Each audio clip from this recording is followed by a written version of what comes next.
is way too hot in this weather. I am going to pass out. Anyways, YouTube voice.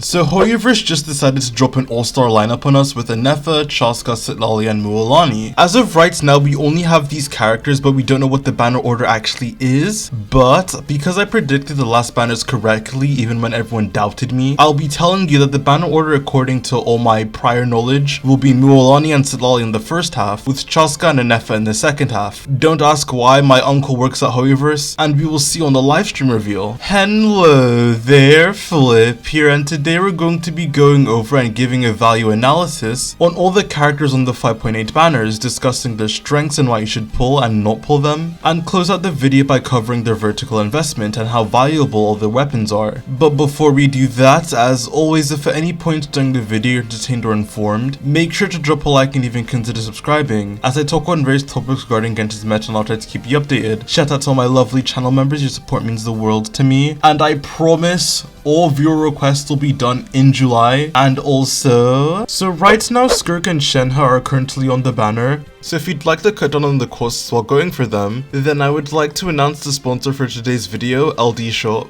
LD Shop is a very safe and reliable top-up site that allows you to get Primo Gems at a great deal starting from 15% off, while keeping your data safe. As for transactions, you only need to type in your UID and region, as you can see me doing here. Just needed to quickly refresh my welkin, and as you can see, it's here. And make sure to use my link, as that way you'll receive an extra 15% off coupon, as well as a 5% off coupon which can save you up to $50. LD Shop goes through official channels as well, meaning that you won't lose any of the in-game benefits like first-time top-up bonuses, so no need to worry. And additionally, because LD Shop is so great, users who spend over $80 will receive a VIP membership which rewards you with free welcome moons. So head over to ldshop.gg using my link in the description below. What are you waiting for? Thanks to LD Shop for sponsoring this video, now back to it. Starting with the robot mage, she's a very weird character to evaluate as of right now. She's a limited character, but compared to the last limited support being Escoffier, who revived Freeze as an archetype and drastically increased the performance of all cryo DPS. Looking over at Ineffa, she's an off-field DPS who's one of the strongest in the game, as well as having quite a serviceable shield and augmenting EC into a technically stronger reaction for teams revolving around crit DPS. It's just that in a lot of cases, besides arguably Nouvellette, she isn't really best in slot for anyone, and instead just makes all the EC subtypes slightly better. I did discuss this in my last video, but for Onoma drivers, especially Aoife, who now buffs Lunar Charged, which is what Ineffa turns EC into, she is a slight upgrade there. She also buffs Taser teams where you're using Hydro or Electro on-field DPS like Chlorine, Sign, or Ayato, while making the team much more comfortable with a shielder. She makes Overvape stronger by a pretty big margin because she does also pass over an Elemental Mastery buff, and pretty much anywhere you would use Electro Charged, Ineffa is going to be the best option most likely, even in cases like Hyperbloom teams. And another big upside is that almost all of Ineffa's damage is AoE, which compared to other off-field DPS like Chiori, Fischl, Emily, and Escoffier is an upside they don't have. So if the Abyss ever shifts back to being more focused on AoE instead of the ST streak we've had, then Ineffa might become a lot more relevant. But for all the positives I've listed, the biggest issue with Ineffa is that due to the rise in power from Natlin units, Ineffa doesn't really slot well in any of the big 3 DPS's best teams, nor is she really that amazing for any Natlin DPS over Natlin supports like Hyanthan or Citlali, and most other characters like Chlorine are also better with the Natlin supports, or Escoffier, to where Ineffa isn't really creating any new top tier teams besides Nouvellette, who already just has so many options. So unless you want to bank on Ineffa getting much stronger with the Nordcry artifact set, or Nordcry characters, or you just value the amount of team options Ineffa has, as EC is such a flexible team archetype, Ineffa is a very safe skip currently. Moving on, we can discuss Chasca, in which I actually do like Chasca a lot. On her release, her best team was something along the lines of Fiorina, Bennett, and Auroron, in which she really wasn't anything that outstanding, especially compared to other Natlin DPS at the time, but over the course of 5.x, she's received a lot of teammates that makes her more worth considering. But I guess I should briefly explain what she does. Chasca's a 5-star Onoma DPS who attacks using automated charge shots, and I put Onoma DPS in heavy quotation marks, as her gimmick is using the elements of her PHEC party members to deal damage instead of her own element. Chasca's playstyle revolves around just flying around enemies while her bullets automatically load and fire at enemies, and you hope to get good RNG so you can ideally melt or vape her bullets, as that can turn her from mediocre to an extremely potent killer. The biggest upside of Chasca is going to be her teammate diversity and ease of use, as where her teammates used to be more restricted, she now now has Citlali and Iantan as amazing supports to aid her in her force lover Bennett Furina core. She now also has Malvuika, who can be used as a quickswap or dual DPS alongside Chasca to solve her AoE issues, as well as give Chasca front load, which was one of her issues, and enable actually good melt teams with her, which are her best teams in the game currently. And even though it's not completely synergistic, Skofia did also give her better team options to play freeze with, which is also nice. Ineffa is also looking to be another great option for Chasca as she buffs elemental mastery while doing a lot of good AoE personal damage, which is again what Chasca lacks the most.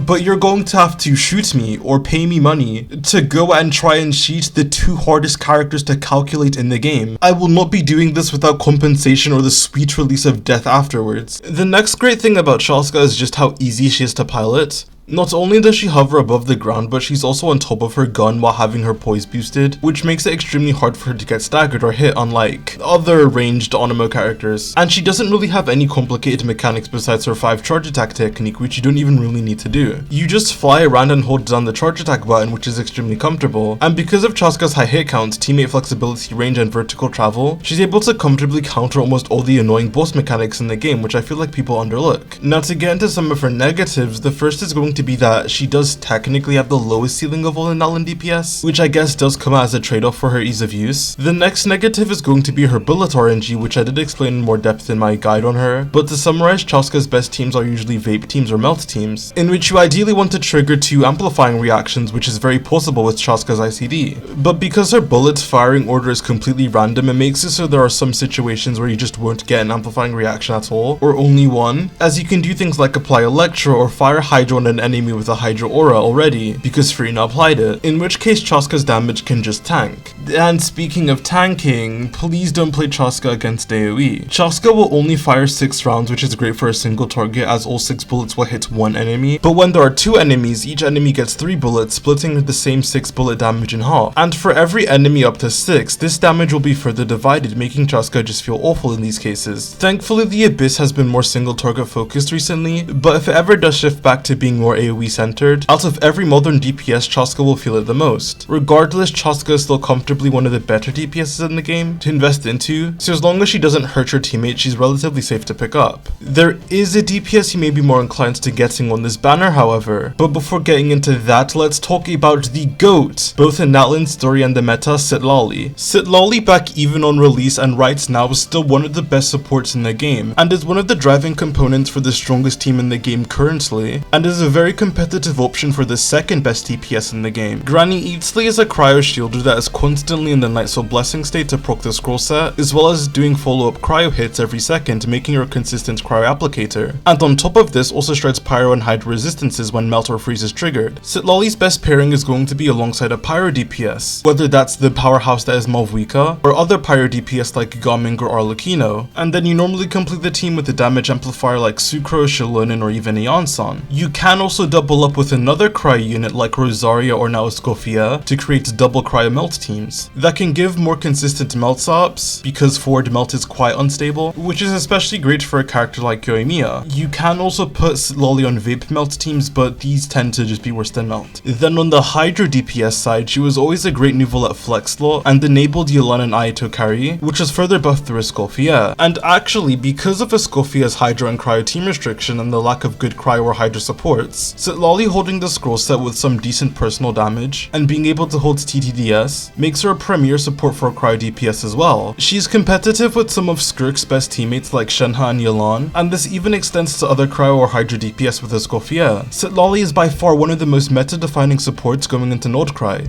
so if you plan on taking some of your Pyro DPS to new heights, or building strong teams for your Skofia setups, as well as just having a decent Cryo flex slot for characters like Chasca, Citlali is the character for you, and I can't sing her praises enough. Now to close out this section of the video, let's discuss Mualani, who has a more rocky value breakdown. At the beginning of Natlan, she was arguably the best DPS in the game, but things have shifted with her still being stronger than she was on release, but at the same time other strong DPS have also come out in that time. For buffs, the biggest one Mualani received is going to be Shilonin, who just makes her rotations a lot more comfortable with a very easy setup and long buff up time, which allows you to play Mualani in longer or shorter rotations. And the next most impactful impactful releases were Pyra MC, Malvika, and Citlali, as they gave more teammate options to Mualani, with Malvika being a lot more comfy with a Pyra applicator than Xiangling, as she offered buffing as well with an extra nuke. Mualani is one of the fastest clearing DPS in the game, and if you learn enemy patterns and her setups enough, she can have very comparable performance to the top 3 DPS. The only issue is that you may somewhat struggle with her playstyle, as Mualani only does 3 to 4 hits in a rotation, and missing one of those hits is pretty much just a reset. It's not even really like Mualani is hard to play, it's just that unlike most other DPS, she's the least forgiving when it comes to messing up, which can make her seem harder to play than she is. Outside of her forward vape teams, with the release of Escoffier, Mualani gained another pretty potent team in being wheelchaired by Escoffier and Furina, as well as the fact that Mualani is a Natlin character who can hold scroll and use Thrilling Tails, so she can actually be a very good support. Though I wouldn't pull Mualani just for this, it's very likely a stronger Cry or Hydra support is coming in Node Cry to eclipse all of their Escoffier slots, so I would hold off on that. It's just nice that this is something Mualani is able to do, but I would only really recommend pulling Mualani if you don't mind her playstyle and want a DPS that's among the best in the game, with very competitive clear times, and does cement herself comfortably as a top 5 DPS. So with all that in mind, my personal rankings for who's the best to worst pull is going to be Citlali at the top. She's just way too good and valuable of a support for Pyro, Hydra, and Cryo characters. Then next I'm going to be putting Mualani as the second most valuable, as I think she's just a stronger DPS than Chasca and brings more to an account than Ineffa does currently with her strength. Which, speaking of, I think Ineffa is the third most valuable, due to the team comms she helps, which are still decently meta, and you won't struggle to find any uses for her. And even though Chasca is still a really good character, I do think value-wise she won't move into the future the best, due to her lower raw power.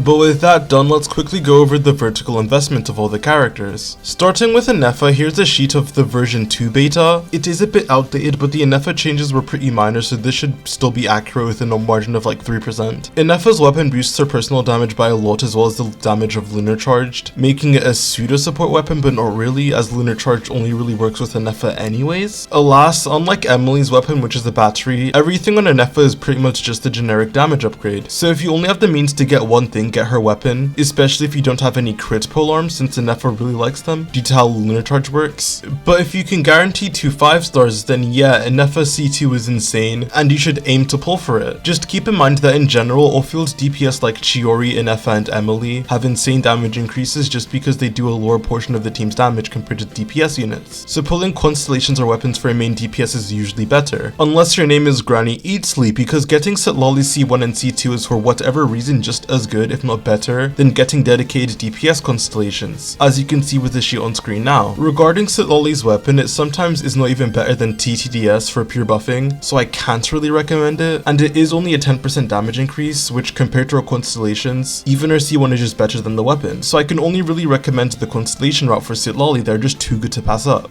Now, keeping with the theme of insane constellations, we get to Chasca, who has ludicrous early vertical investment. Chasca's weapons C1 and C2 are all nuts, you really can't go wrong in what you choose, but I am more inclined to tell you to get Chasca's constellations, just because they help with team building restrictions, and getting Chasca C1 gets you closer to her C2, which aids Chasca's AoE issues too, making her more complete of a character. So even though her weapon is amazing and it's technically a bigger increase on paper, I think the amount of doors her constellations open up make it a better path to go through overall. And to clarify by what I mean by team options, Chasca's C1 makes it so that you can use Shalonin much easier, and you can also double up with Malvika and Bennett much easier too, if you ever want to run double element comps to Chasca, which is why I recommend her constellations more, which is the same case for Mualani actually. Mualani's vertical investment doesn't look that great on paper, but you can feel the upgrades more meaningfully in game, with her C1 just being a massive bout of front-loaded damage, while her C2 can net you an extra fully stacked Shark Bite, while making playing Mualani more forgiving, which was our main issue at C0. Mualani's weapon is still good, but if you can buy the Battle Pass, even with the overcapping issue, Sack Jade is still such a great weapon. I didn't put Widsith in the calculations either, but it's also great for Mualani as long as you dodge the attack buff, which